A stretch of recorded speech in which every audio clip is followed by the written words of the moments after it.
उत्तर प्रदेश में विधानसभा उपचुनाव से पहले सियासी पारा तेज है। उपचुनाव से पहले यूपी बीजेपी में चल रहे आंतरिक कलह को शांत कराने को लेकर पार्टी के शीर्ष नेतृत्व भी अब संजीदा दिख रहा है, गंभीर दिख रहा है। बीजेपी हाईकमान पार्टी के अंदर चल रहे असंतोष को खत्म करने के लिए गंभीर लगता हुआ नजर आता है, क्योंकि सूत्रों के मुताबिक 27 जुलाई को दिल्ली में नीति आयोग की गवर्निंग काउंसिल की बैठक के बाद यूपी में मसले पर अलग से बैठक हो सकती है, ऐसी चर्चा है। इसमें प्रधानमंत्री नरेंद्र मोदी समेत बड़े नेता मौजूद होंगे। यूपी के मुख्यमंत्री योगी आदित्यनाथ के अलावा उप मुख्यमंत्री, बीजेपी के प्रदेश अध्यक्ष, प्रदेश महामंत्री, संगठन के तमाम मंत्री मौजूद होंगे। दरअसल 27 जुलाई को दिल्ली में नीति आयोग गवर्निंग काउंसिल की बैठक है। इसमें मुख्यमंत्री योगी आदित्यनाथ भी शामिल होंगे। पार्टी सूत्रों का कहना है कि नीति आयोग की बैठक के बाद सीएम की पीएम मोदी से मुलाकात हो सकती है। इसके अलावा योगी बीजेपी अध्यक्ष जेपी नड्डा और गृह मंत्री अमित शाह से भी मुलाकात कर सकते हैं। बीजेपी का शीर्ष नेतृत्व यूपी को सभी नेताओं के साथ भी बैठक करने वाला है। इसमें प्रदेश के बीजेपी नेताओं के बयानबाजी से बिगड़ रहे माहौल के साथ ही लोकसभा चुनाव में हार की समीक्षा और भविष्य की रणनीति पर भी चर्चा संभव है। सूत्र यह भी कह रहे हैं कि इससे पहले 25-26 जुलाई को दिल्ली में बीजेपी के सभी प्रदेश के संगठन मंत्रियों की बैठक बुलाई है। इसमें यूपी से लेकर दूसरे राज्यों की भी चर्चा होगी, लेकिन यूपी खास तौर से चर्चा का विषय होगा। इस बैठक में पार्टी के अध्यक्ष जेपी नड्डा, गृह मंत्री अमित शाह और केंद्रीय संगठन मंत्री BL संतोष मौजूद रहेंगे। इस बैठक में यूपी को लेकर खास तौर पर चर्चा होगी। सूत्र यह भी कह रहे हैं कि बैठक में विधानसभा की 10 सीटों पर उपचुनाव को लेकर जो बाई इलेक्शन होने हैं उस पर भी मंथन होगा। सूत्रों का कहना है कि इस बैठक के बाद संगठन के बदलाव संभव है, जो कि हम शुरुआत से कह रहे थे कि सरकार में फिलहाल कोई बदलाव नहीं होने जा रहा, लेकिन संगठन में जरूर बदलाव संभव है। आपको बता दें, प्रदेश कार्य समिति के बाद अब उप मुख्यमंत्री केशव प्रसाद मौर्य के बयान पर कोई विधायक नेता में सरकार को घेरने की होड़ लगी हुई है। इस बीच केशव प्रसाद मौर्य दिल्ली पहुंचे थे, जेपी नड्डा से मुलाकात भी की थी। भूपेंद्र चौधरी प्रधानमंत्री मोदी के अलावा गृह मंत्री अमित शाह से मिले थे। राष्ट्रीय अध्यक्ष जेपी नड्डा से मुलाकात की थी। ताजा सियासी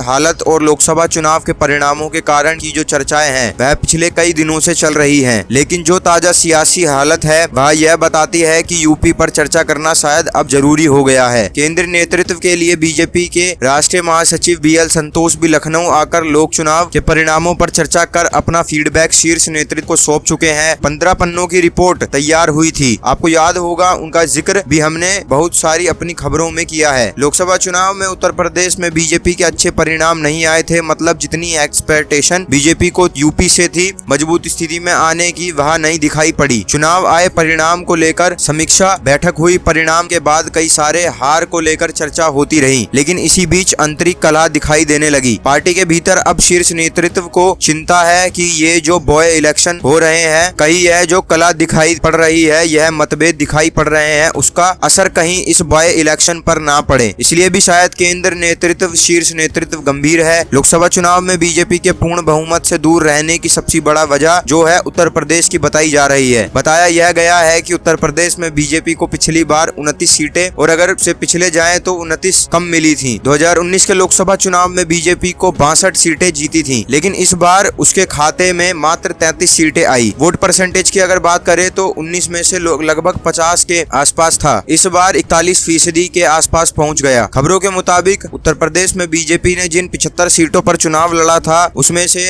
आप सुनकर हैरान रह जाएंगे, 72 सीटों पर भी वोटिंग परसेंटेज गिरा है। वहीं समाजवादी पार्टी ने अपने दम पर प्रदेश की 37 और इंडिया गठबंधन के साथ मिलकर 43 सीटों पर जीत दर्ज की है और सबको चौंका दिया। खासतौर से समाजवादी पार्टी का प्रदर्शन चौंकाने वाला था और अब उनके हौसले भी बुलंद हैं।